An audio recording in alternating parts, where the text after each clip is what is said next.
So here is number 66, the 66th 5K race that I've placed in for my age group since 2006. Now, I really don't mean to brag and keep talking about all of this, but so many people at races come up to me and say, "Oh, you can't run or race on a vegan diet," as I'm holding one of these. And I go, "Yes, you can. You absolutely can."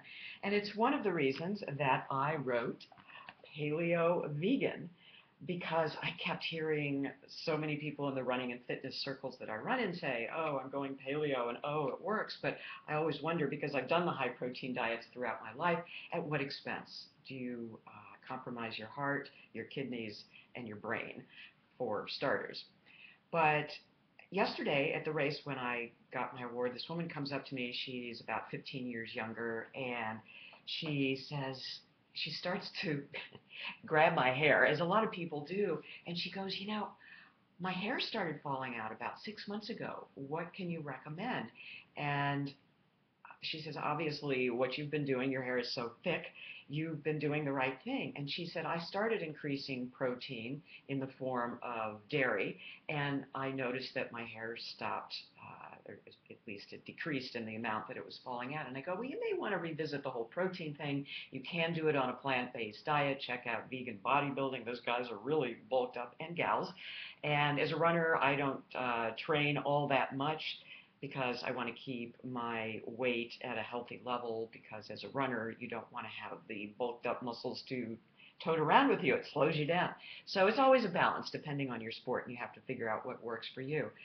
But I wrote Paleo Vegan after reading, as a true investigative reporter would, because that's what I did for 18 years, 2 Emmys in the National Press Club, just saying. So I read every single paleo book I could get my hands on, and I'm just showing you a few of them that are easy to grab off my bookshelf. I also read a number of books online in Kindle. But this gives you an idea of the kind of stuff, and this was really one of the main guidelines I used, because this is catered toward athletes, and it also says that athletes do need a few more carbs to sustain on the endurance runs.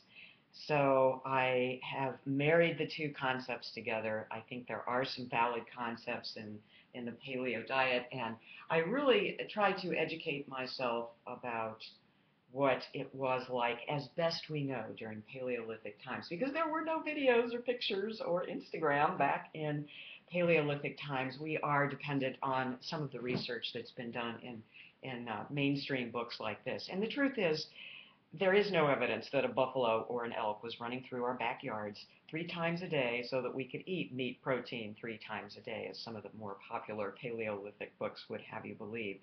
But I think it's important to understand that paleo, and the more you learn about it, you'll understand why I decided to combine these two concepts. They do support avoiding dairy, and they do support eating foods in their natural state. So I hope you'll give it a second look, and I gotta run.